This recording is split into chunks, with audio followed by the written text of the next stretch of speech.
Jadi endgame-nya adalah berdaya. Ini bukan soal akhir filmnya ya. Saya tahu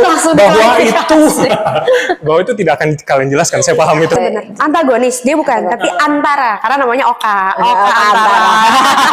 Jokes terbaru.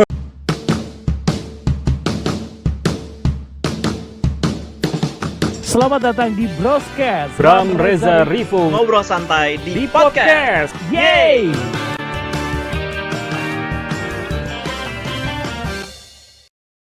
Halo, balik lagi di Broscast. Kali ini bareng gue Bram Herlambang. Dan seperti yang bisa kalian lihat di promo dan juga di poster, gue sudah dengan dua orang, tapi ini bukan pemain semuanya, karena yang pemain hanya satu. Gue akan sapa pertama adalah Ashira Zamita. Halo. Cila, apa kabar? Terima baik, kasih Kabra. sudah berkenan. Ini Cila aja ya panggilnya ya, karena nama panjangnya saya harus baca dulu.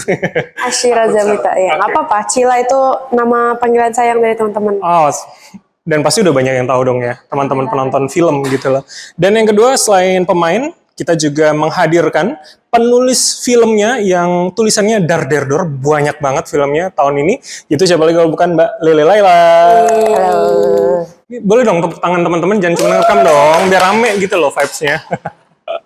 Terima kasih sudah berkenan untuk diwawancara teman-teman sekalian. Ini film horor mau menutup tahun ya, akan di pertengahan November, 14 November 2024. Aku ke Mbak Lele dulu, yang karyanya banyak banget gitu loh kayaknya. Masya Allah. Saat kita wawancara ini, salah satu karyanya lagi tayang juga, baru tayang bahkan. Gimana Mbak Lele? Jadi nulis sebanyak itu jedanya gimana? Terus diferensiasi tiap karya, terutama untuk wanita ahli neraka ini gimana? Alhamdulillah sebenarnya memang kayak karya hororku mungkin banyak orang sudah nonton, sudah tahu atau kayak bertayang gitu. Aku suka bilang kayaknya perasaan paling familiar di hidup saya memang rasa takut kayaknya gitu. Jadi yang akhirnya mau nggak mau jadi harus aku pelihara kan si rasa takut itu. Nah, tapi kan rasa takut itu kemudian range-nya panjang ya. Maksudnya kayak tiap orang punya range rasa takut yang beda-beda. Nah, kali ini di Wanita Ahli Neraka kita coba menghadirkan rasa takut yang mungkin kayak analoginya gini, waktu pas baca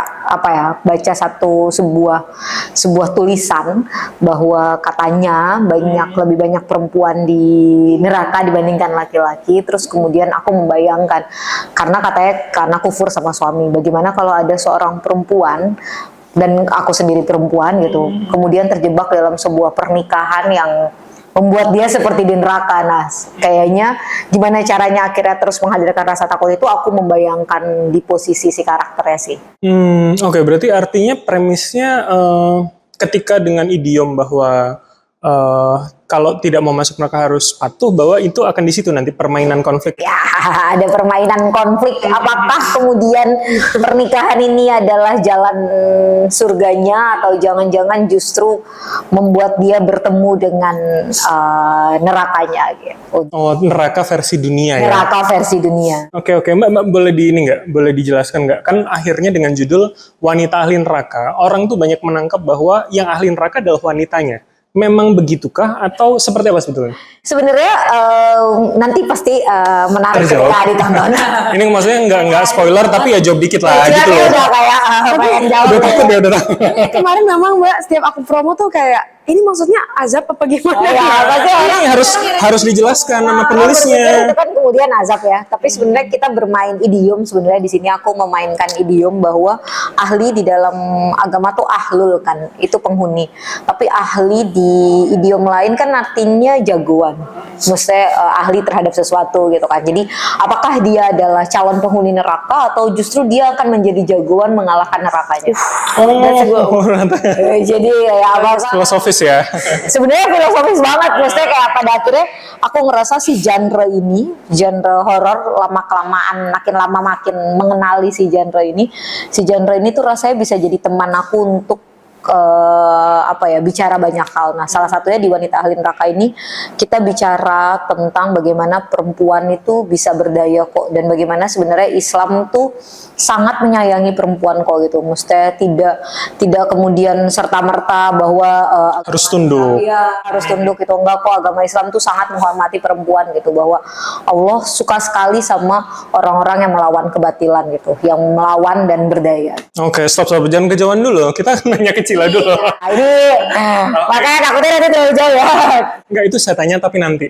Ya 20 menit terakhir lah.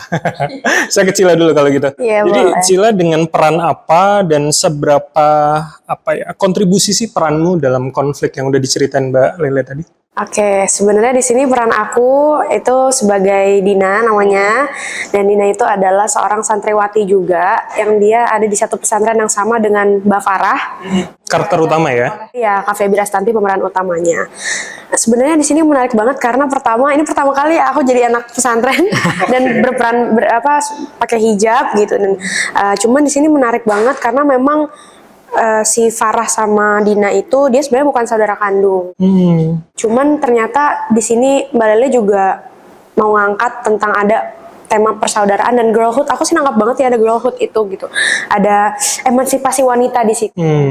Nah, uniknya aku juga ngerasa karakter Dina ini agak beda dari karakter side chick di film-film yang lain, apalagi di film horor. Biasanya kan ya either kalau ya udah mati aja atau nyelamatin aja udah gitu. There's no in between. Nah, kalau Dina ini dia karakternya cukup abu-abu karena sebenarnya ada beberapa kesalahan yang dia buat tapi menurut aku sangat manusiawi gitu ya untuk seorang adik yang istilahnya mau menolong seorang kakaknya gitu. Kalau dia sedikit banyak mengintervensi berlebihan, ya itu sebenarnya atas dasar cinta gitu. Cuman lebih ke cara-caranya aja sih.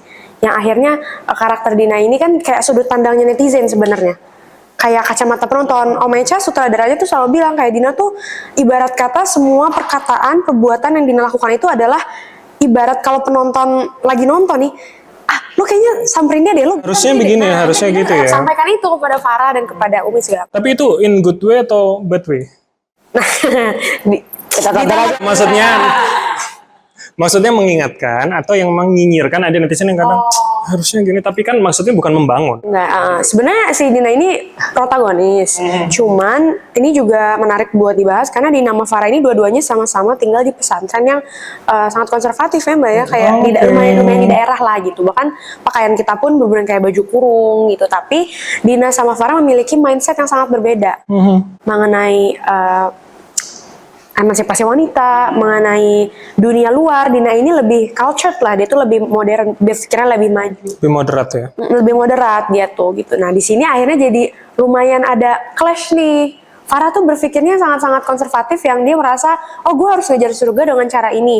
Nah sementara Dina mungkin karena dia udah lebih membangkang lah, bisa dibilang dia kayak mempelajari dunia luar. Tapi at the same time dia jadi bisa berpikir lebih logis, lebih realistis ya. Lebih realistis. Oke. Yang artinya pun dia punya motivasi ya di balik semua advice-nya ke seorang Farah yang dianggap salah gitu. Yes, tapi dari sudut pandang Farah atau Umi mungkin agak kok gini ya gitu. Tapi in the end of the day ntar mereka pasti akan ada hal-hal yang titik baliknya yang ternyata bisa loh kita gitu saling menerima masukan walaupun emang agak sulit. Ternyata Dengerin aja dulu gitu ya. Ternyata nonton dong. Ternyata adalah nanti kalian ngerti kok. Udah jangan gitu dong, nanti episode itu selesai di sini. Saya kembali lagi dulu. Jadi gimana Mbak membangun semesta setiap karakter, bahwa karakter tuh kan punya pembenarannya masing-masing gitu ya. Akhirnya multi layer problem juga kan. Gimana akhirnya Mbak mencoba membagi pikiran untuk membuat masing-masing logika-logika itu di karakter? Sebenarnya di Wanita Ahli Neraka ini, khususnya di Wanita Ahli Neraka ini kan kayak aku tuh sering kali sebenarnya beberapa film hororku adaptasi dari sebuah cerita kan. Nah ini kan sebenarnya cerita asli, original story yang sudah lama dipikirkan sebenarnya. Sama Mbak? Sama aku. Jadi kayak ketika membayangkan ini tuh aku tuh mencerna dan mencoba ada di posisi, apalagi waktu itu aku baru nikah gitu kan. Terus habis itu kayak alhamdulillah dapet suami yang tidak neraka ya. ya, alhamdulillah ya kan, itu adalah Aku udah mau nanya aja, jangan-jangan cerita. sesuatu yang patut disyukuri gitu kan. Nah, Iya, tapi iya. ketika kemudian kan kita sering lihat juga di beberapa kasus perempuan yang harus terjebak dalam pernikahan yang membawa dia ke dalam nerakanya, tapi kita kemudian bertanya-tanya kenapa sih nggak bergerak gitu, kenapa sih tidak lantas bersuara gitu. Nah, tapi pertanyaan-pertanyaan itu kan judge kita gitu. Tapi bagaimana kalau seorang Muslim memang dia mengilhami sekali untuk menuju surganya. Nah, itu yang kemudian range itu yang aku coba pahami sih, aku coba dalemi, bahwa kayak ada karakter kayak si Farah ini yang tadi diceritakan juga sama Dina.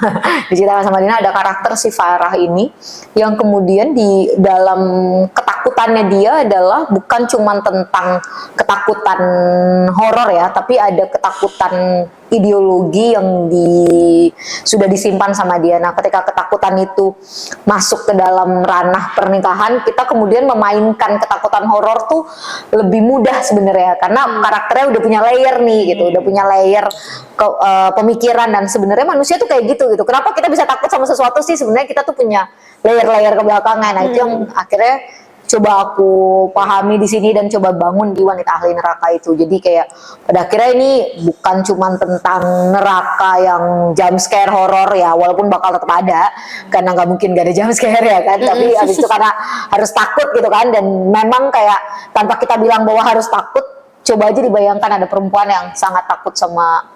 Atau jangan-jangan memang banyak yang ada di posisi itu juga ya. Iya, Artinya iya. terjepit tapi dia juga karena punya kepercayaan ideologis Banyak akhirnya- banget. Itu yang membuat kita merasa bahwa film ini harus ditayangkan, harus dibikin, karena kayak banyak banget perempuan-perempuan yang mungkin terjepit di nerakanya yang nggak bisa diceritakan. neraka versinya masing-masing. Iya.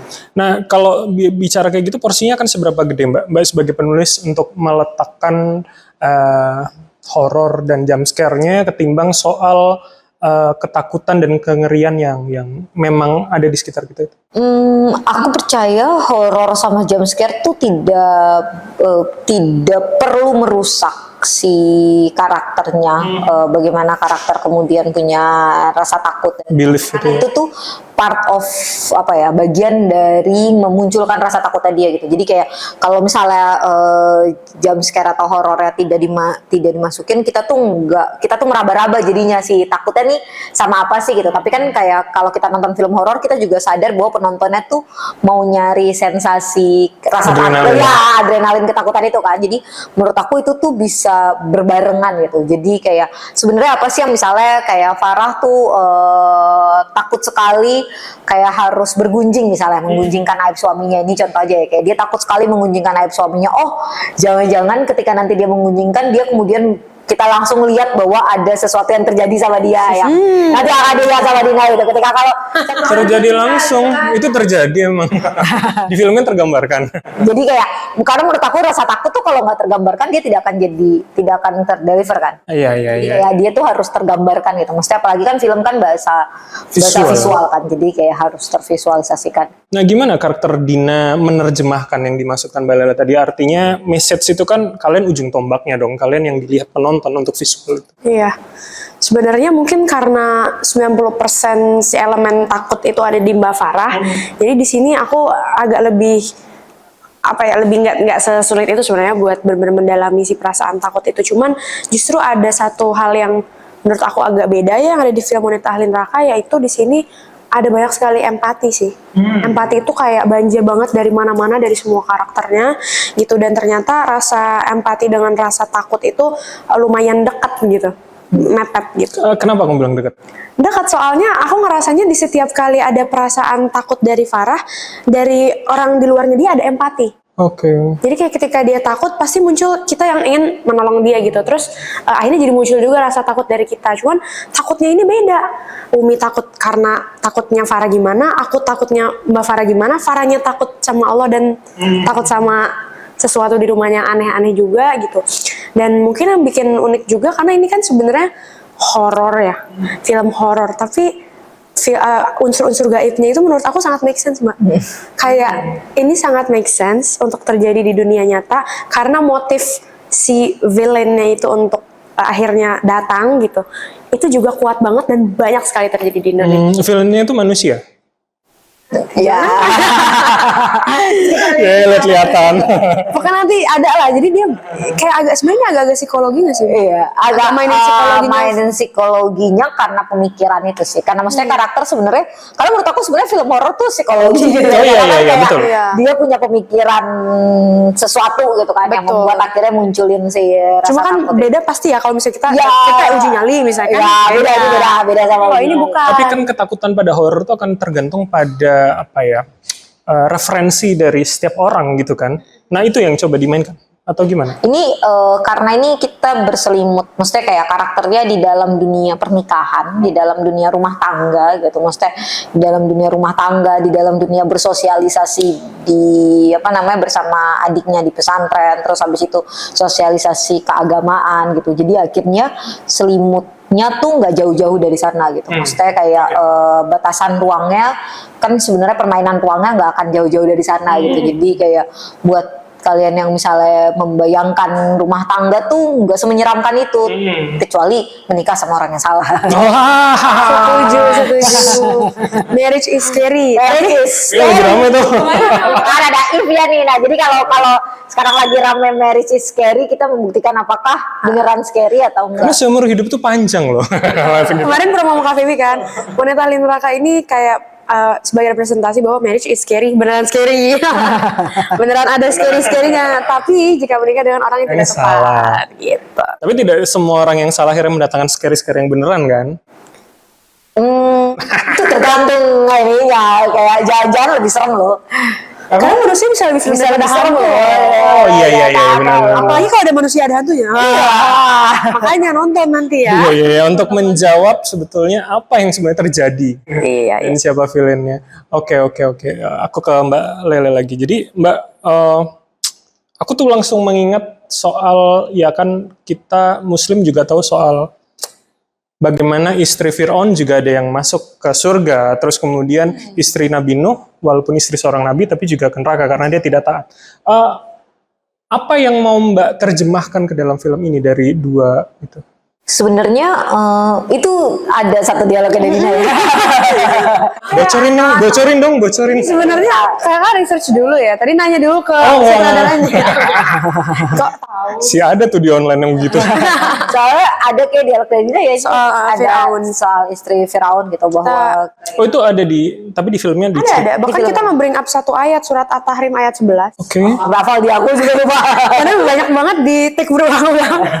Terus ya di situ ya pretty much menjelaskan tentang Siti Asiyah gitu. Terus ada ceramah juga dari Umi, ada adegan ceramah dari Umi yang benar-benar secara gamblang dijelasin gitu.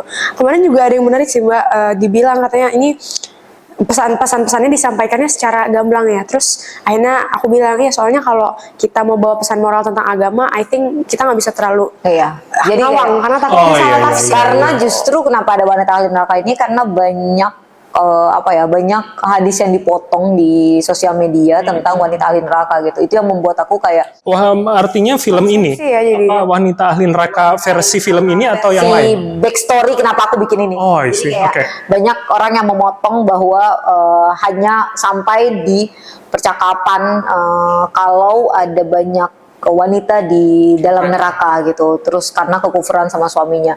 Tapi itu tuh nggak bisa satu layer kan, mesti Betul, memahami, membaca kenapa makanya harus ikro gitu kan, makanya kenapa ada ikro lah gitu karena kita baca nggak boleh satu hal gitu. Nah ketika baca yang berikutnya tidak ada batasan kok. Tidak mungkin tidak dinilai kezoliman seseorang dan bagaimana perjuangan seseorang di dunia ini gitu. Jadi akhirnya makanya tadi kata Sheila kayak ketika kita memahami bagaimana istri Firaun, kita juga harus memahami apa yang diperjuangkannya. Buktinya ternyata ketika dia melawan dan terhadap kebatilan suaminya, tapi dia adalah orang yang dibukakan pintu surga sebesar-besarnya loh sama Allah. Merinding. Aku jadi kayak ustazah horor ya. Masya Allah. Mungkin bisa abis ini ya. Unik ya genre film kita ini apa ya? Iya. Spiritual horror. Ini menarik banget sih wanita ahli neraka ini. menarik apalagi buat para perempuan.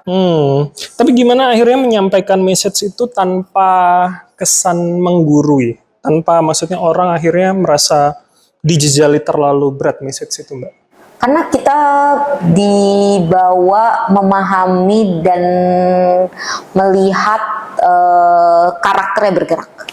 Jadi akhirnya tidak terlalu kayak Bergerak tuh artinya kita merasa ikut tumbuh. iya, kita ikut tumbuh bersama karakternya. Karena tadi kan kata Dina gitu, kata Dina kan kayak dia memahami nih, awalnya dia bete banget misalnya sama Mbak Farah, kok Mbak Farah kayak gini, sampai akhirnya dia kayak harusnya kayak gini, dan dia juga melihat Farah bergerak berubah gitu kan. Maksudnya kayak karakter ada arc-nya, dan buat aku itu adalah tempat, makanya kenapa film adalah tempat memberikan pesan tanpa menggurui ya, karena kita akhirnya melihat perjuangan, lebih melihat bagaimana kehidupannya dia gitu, dibandingkan kayak kita lagi ceramah kayak Dinanya ceramah. Itu yang diceritain apa Umi tadi menjelaskan itu Dia ya. ceramah, tapi kan ada ceritanya nih kenapa sih Umi tiba-tiba ceramah kayak Iya. gitu. Dan yang lucunya, aku tambahin nggak apa ya? Dan yang lucunya itu bahkan dijelasin.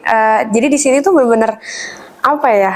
Realistis sih film ini, karena bahkan ada satu adegan yang menjelaskan bahwa saking rebelnya si Dina ini ya, dia sampai si Abinya lagi ceramah, karena udah berulang-ulang kali dia sampai kayak nguap-nguap gitu, kayak ini materinya ini lagi. Sementara Farahnya oh iya ya, wanita tuh harus gini. Ya itu ada perbedaan. Sebenarnya di dunia nyata juga santriwati kan juga banyak sekali jenis-jenisnya, tipe-tipenya, dan sebenarnya ini adalah tentang masalah porsi ya, Mbak. Gak boleh dalam segala sesuatu kita memang tidak boleh terlalu berlebihan.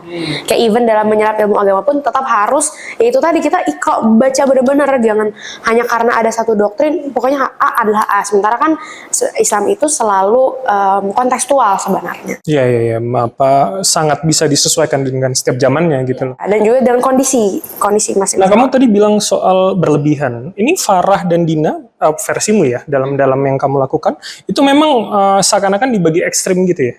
Maksudnya satu ekstrim yang memang benar-benar konservatif, kamu ekstrim yang moderat gitu, atau sebenarnya enggak sih? Kalau Dinanya sebenarnya nggak yang ekstrem moderat, cuman secara pemikiran Mbak Farah ini ya stereotip yang sangat-sangat konservatif banget gitu. Ditambah lagi khusus untuk karakter Farah, setahu aku ya dia tuh punya satu motivasi yang udah dia bawa dari kecil ya.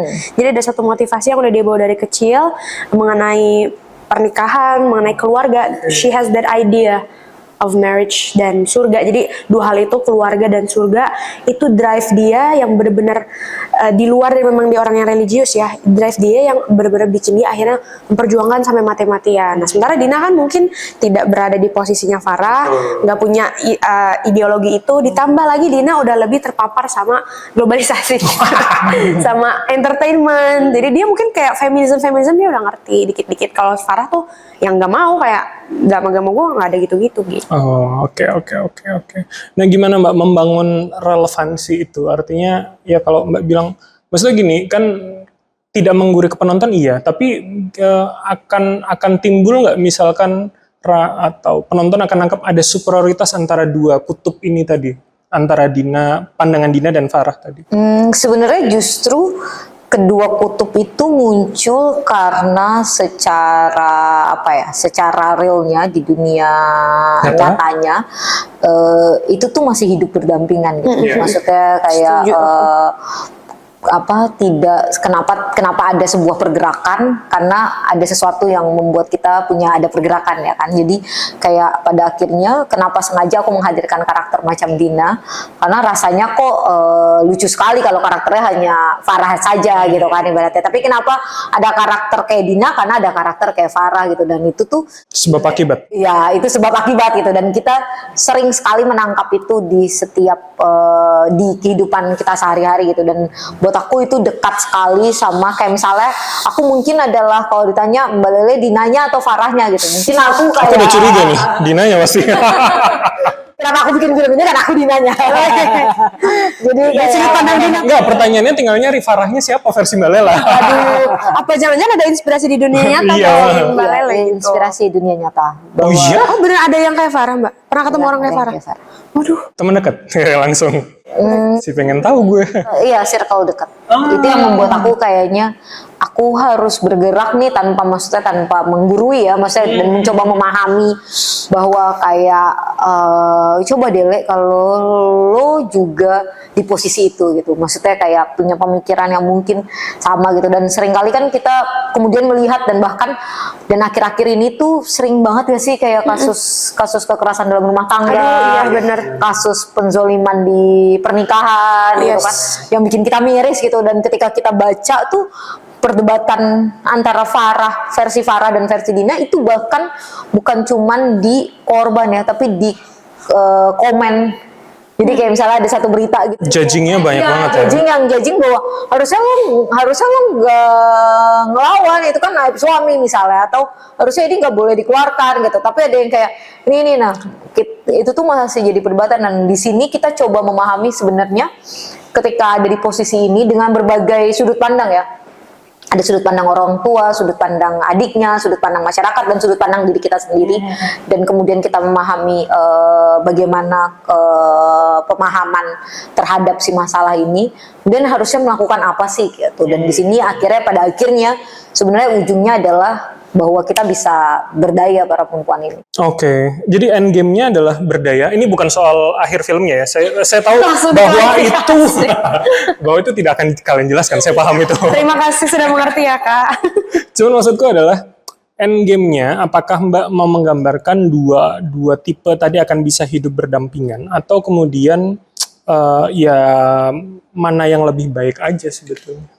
Dua tipe tadi akan selalu hidup berdampingan, tetapi pada akhirnya ada hal tertentu yang tidak bisa yang harus tetap kita lawan. Jadi kayak ada satu hal yang harus kita lawan, bahwa pada akhirnya tidak yang kayak tadi dibilang sama Sheila gitu, bahwa tidak serta-merta A adalah A, B adalah B gitu. Ketika habis itu A mengakibatkan banyak hal, jangan-jangan A ini bisa dihapuskan. Nggak biner ya, nggak cuma dua sisi gitu ya. Oke. Cila, jadi apa yang kalau mau nanya yang beda udah jelasin semua itu kayaknya satu episode yang beda. Tapi kenapa orang masih harus nonton, terutama perempuan? Iya, kalau menurut aku perempuan, especially yang beragama Islam ya, karena aku juga mungkin dulu selalu tumbuh di lingkungan sekolah Islam terus, walaupun tidak pesantren ya, tapi ngerti banget gitu bagaimana pemahaman-pemahaman itu udah dimasukkan ke kepala aku dari kecil. Belum lagi dengan aku yang akhirnya udah mulai dewasa dan belajar sendiri, nyari ideologi lain di luaran sana. Aku merasa film ini bisa menjadi sesuatu yang men-trigger kita untuk berpikir lebih kritis gitu. Bisa jadi setelah udah nonton film ini, kamu nggak serta-merta setuju juga dengan Farah or setuju juga dengan Dina, tapi at least you will try to think about it gitu. Jadinya gimana sih gitu pemahaman kita tentang pernikahan dalam agama Islam sebagai perempuan, hak-hak dan kewajiban kita itu sebenarnya harusnya gimana sih? At least itu jadi lebih difikirkan, dan seperti yang dibilang sama Mbak Lele, jadinya nggak terlalu biner aja, nggak terlalu hitam putih A atau B, tapi kayak oke, kalau misalnya gue ada di kondisi Farah, mungkin gue tidak akan melakukan ini, tapi seandainya suami gue jahatnya berkurang segini misalkan, atau kayak Atau tidak bisa ditoleransi lah. lo jangan-jangan nggak sebaik Wahab gitu, lebih jahat lagi. Bisa jadi, atau enggak malah istrinya yang kayak nggak mau, kan ada yang kayak gitu yang kayak malah istrinya yang amin misalnya dia yang zalim ke suaminya. Jadi ini juga bisa jadi refleksi diri aja sih menurut aku. Oke. Itu kenapa harus ditonton ya? Tapi sebenarnya buat laki-laki juga bagus ya. Oh, bagus banget. Sangat bagus. Bagus banget Iya, buat laki-laki. Itu. Apa yang menurutmu kenapa ini harus ditonton lagi? Apa yang bisa tergambarkan dari aku nggak tahu dia masuknya antagonis. Mas Wahab. Mas Wahab antagonis atau dia caleg ya Mas. Dia caleg lucu banget. Lebih Harus nonton. Kenapa nggak tayang November waktu pilkada? Aduh, dia bukan ini apa tadi katanya? Caleg kan? Oh iya benar-benar. Antagonis dia bukan, tapi antara karena namanya Oka. Oka antara. Iya. Jokes terbaru. Oh iya itu juga lucu, aku lupa. Jadi di sini ini balik lagi ya Mbak Lele. Mbak Lele tuh menurut aku keren banget karena dia bisa mengawinkan dan membuat sebuah refleksi yang sangat banyak layernya, dan kayak gitu, tampar sasarnya ke semua Yang ditampar kalangan. banyak ya. Iya, bukan cuman kita perempuan, bukan cuman mungkin Umi bahkan orang tua pun bisa kena tamparan ya. Umi dan Abi itu kayak ternyata ada beberapa dialog-dialognya yang mungkin jadi refleksi buat orang tua juga, buat kita yang bersaudara juga menjadi refleksi, berteman juga refleksi, dan juga buat laki-laki yang ya nggak tahu ya kayak bagaimana cara dia melihat kekuasaan kan. What would he do to get that gitu loh. Jadi soalnya ada hubungannya antara kekuasaan perempuan dan Harta tahta wanita. Kekuasaan ini konteksnya adalah ini ya, apa? Lahiriah itu ya maksudnya. Laki-laki sebagai imam itu ya maksudnya. Bukan kekuasaan dalam hal jabatan kan? Dua-duanya nggak sih? Dua-duanya. Oh, lagi cerita lagi. Tadinya mau saya tutup tapi kayaknya masih menarik. Kalau kita suka lihat jingle pemilu, ya kan? Di sini akan ada jingle ya. Oh, apa Mars Pilkada tuh? Itu urusan lain. Terus. Setelah diingat-ingat ada. Setelah diingat-ingat lagi benar-benar ternyata banyak ya Mbak. Topik yang di bawah tuh ternyata banyak. Karena kita ngomongin calon kepala daerah, bukan caleg sih, calon kepala daerah. Terus habis itu yang kemudian menikah dengan si Farah ini. Oh, I see. Ya, ternyata pernikahan itu yang membawa Farah ke dalam banyak layer-layer ketakutan di hidup. Oke, Mbak, tapi terakhir kalau gitu aku pengen ngomong soal itu tadi. Konteks kekuasaan bahwa laki-laki fitrahnya adalah pemimpin dan segala macam, apa yang ingin Mbak sentil dan ingin Mbak, bukan sentil ya, sentil itu istilahnya negatif. Reminder ke orang bahwa itu juga punya tanggung jawab yang besar, kamu nggak bisa semena-mena di situ. Jadi bahwa pada akhirnya, maksudnya gini, kenapa ada kata-kata imam gitu kan? Maksudnya kayak dan imam itu kan untuk sesuatu yang baik gitu sebenarnya, maksudnya untuk sesuatu yang diawali dengan sesuatu hal yang baik gitu, yang fokusnya kepada kebaikan gitu. Nah, jadi ketika secara serta merta menikah mendapatkan kekuasaan, kita laki-laki ya mendapatkan kekuasaannya sebagai imam, yang di sini digambarkannya bukan cuma kekuasaan tadi kan, kalau tanya apakah ini kekuasaan hanya imam saja, tapi juga ada urusannya sama jabatan gitu. Makanya kenapa aku mainin dua layer bahwa kekuasaan yang dia ambisius itu urusan jabatan, ternyata membuat dia menjadi imam yang tidak baik. Oke. Seru ya. Makin banyak pertanyaan nih malah saya. Oke, pokoknya Makin kepo ya. makin kepo jelas-jelas. Tanggal 14 14 November.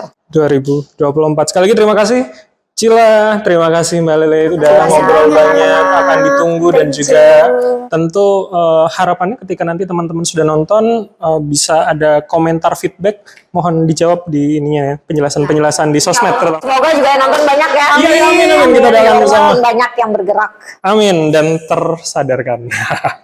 Terima kasih sekali lagi buat teman-teman juga yang nonton, silahkan tulis di kolom komentar gimana komentar kalian soal episode kali ini dan kira-kira apa lagi yang kita bahas di episode mendatang. Kalau gitu, sampai sini dulu Broscast kali ini. Sampai jumpa.